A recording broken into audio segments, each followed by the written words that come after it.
Thousands of Italians emigrated to Scotland in the 20th century, but it seems that 400 years earlier a group of Scots may have settled in a village in the Italian Alps. So local legend has it. And there are plenty of signs to suggest that maybe, just maybe, it's true. High up in the mountains of northern Italy, just a few kilometers from the Swiss border, the people of the tiny village of Garo speak a strange dialect, incomprehensible even to the other villages in the same valley. They have peculiar surnames, and a woman's traditional costume features a patterned underskirt that looks suspiciously like tartan. One possible explanation is that the forefathers include a unit of Scottish soldiers, the Garde Écossaise, who served the French king, Francis I, and were defeated with him at the Battle of Pavia, near Milan, in February 1525. The story goes that while trying to make their way home, the Scots stopped in Garo, where they got snowed in for the winter. Many locals believe they never left. "I've heard talk about this story since I was a child," says Alma Dreshti, who was born and bred in Garo. "I know it's probably at least part legend, but I like to believe in it, and I do think there could be some truth in it. I like to imagine those strapping young soldiers trying to return home, stopping here, and liking it so much they stayed even once spring had come." One tale describes how the Scottish visitors stole girls from the next village, celebrating the trophy brides with big parties before waking the village priest at dawn to legalize the unions. Alma says this could explain a custom peculiar to Garo, in which receptions were traditionally held before the marriage ceremony and weddings took place early in the morning.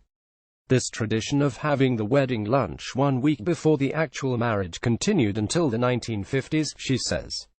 "My parents, who got married in January 1951, did that. They had a big party with all the relatives a week before the wedding, then returned to the family homes, and then a week later got married at 6 a.m. in church."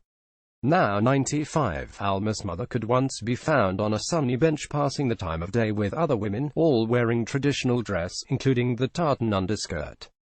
Some have the surname Patruti, which they believe is derived from Patrick.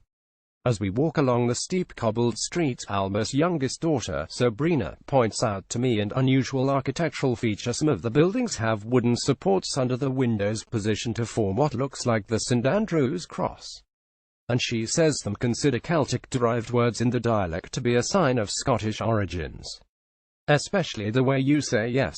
It's "si" in Italian, and usually, in other dialects, you just change it a bit, like she says. Here it's "I." They actually switch the accent, so it's more "I" than "I", but it sounds like the Scottish way. There are plenty more fragments of apparent evidence that locals can list. One is a typical folk song with words indicating nostalgia for the sea, although 500 years ago the people of Garo would never have traveled far enough to see it. And there is a fisherman's knot that must have been taught to the mountain folk by men who fished. Image captioned "A traditional underskirt centre on display in the village museum." All this so impressed a Scottish amateur anthropologist, Lt. Colonel Ger of Gerrennig, Baron of Lochroyshire, that he embarked on his own investigation.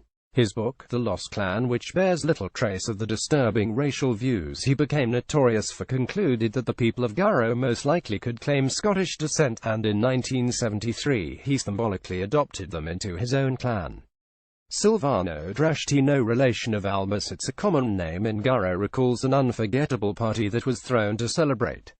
There was a lot of excitement and the whole village was decorated with Scottish and Italian flags for the occasion. "Being affiliated to a clan made us proud," he says. Silvano remembers the kilted Scottish baron and bagpipers, and VIP guests including Oscar Luigi Scalfaro, who would later become President of Italy. A BBC Scotland television crew captured it all on film. Media playback is unsupported on your device. Media caption Lt. Colonel Ger arrived with a piper and unveiled a plaque to commemorate the occasion. Silvano was 18 at the time. "I was a bell ringer," he says. "It learned the Scottish anthem, Scotland the Brave, which I practiced playing on our church bells up in the bell tower." Alma Dreshti remembers that the preparations began long in advance, with people cleaning, tidying, weeding and planting flowers. Image caption Some parents dress their children in tartan on special occasions throughout the summer. Groups of men and women gathered in the mountains above the village to practice old folk songs that they performed on the day, she says. She was 21 and her first daughter, just 2 months old, was the youngest villager in traditional costume that day. It was such an emotion to watch the procession from the church square, the Baron, the mayor, all the guests and the bagpipe players. It was so different. I still get goosebumps when I think back to it. Her husband, Adriano Dreshti, who was a village councillor at the time, has equally fond though perhaps hazier memories. We had a party in the municipal offices with the Baron. There was an immediate feeling of kinship. He brought 3 or 4 crates of whiskey, he laughs. The bar in the village had always been called the Scotch Bar. It's now the Circolo degli Scozzesi, the Scottish social club, but after the ceremony the bond with Scotland was consolidated. Silvano Dreshti took up the bagpipes, though he is keen to specify that he plays the easier Italian variety, the bag bergamasco. Image caption: Silvano Dreshti learned to play an Italian version of the bagpipes. His brother, Giorgio, once dropped in on the Gare family at the home, Minard Castle, near Inverary. When he said he was from Garo, they welcomed him in, Silvano says. Silvano has not visited the castle but will never forget the moment he finally made it to Scotland. His eyes mist as he remembers getting off the coach before crossing over the border from England. The guide explained to us, over there that's where Scotland begins. It was then and there that I felt some emotions rise up inside me that I really can't explain. Scotland. I remember thinking, this is the land they say we come from. Stepping off the bus in Edinburgh, he heard the sound of bagpipes. I followed the sound through the streets until I reached the spot in front of a big store where there was a bagpiper in his kilt and finery. I already felt moved by the sound of bagpipes, but to be in the kingdom of Scottish bagpipes under the castle, that was so powerful. Image caption: Garo's Scottish Social Club. The bar is situated opposite the church. A new Gaelic connection was made when Sabrina Dreshti, Alma and Adriano's daughter, paid a visit to northern Scotland and fell in love with Sam Macduff. Could the story they so fondly embrace in Garo convince a skeptical Scot? Well, at first I thought it was a joke, Sam says. But when I read about it, I think it's possible, it's at least plausible, that there might have been some roots. Sam says his uncle, an academic at Edinburgh University and a genealogy and local history enthusiast, did some research of his own. He looked into some of the claims about the names and historical side, and I think there is a reasonable amount of evidence that it might in fact be based on a certain element of truth, he says cautiously. His mother-in-law remembers the reaction in Garo when news of the engagement was announced. There were jokes like, your daughter's going back to her roots, so now we have a real Scot and it's not just a legend anymore, Alma says. Visiting Scotland for the wedding was a moving experience for Alma and Adriano. It felt a bit like a return to our origins, says Alma. I think that all humans are happy to discover their origins and know they belong to a group.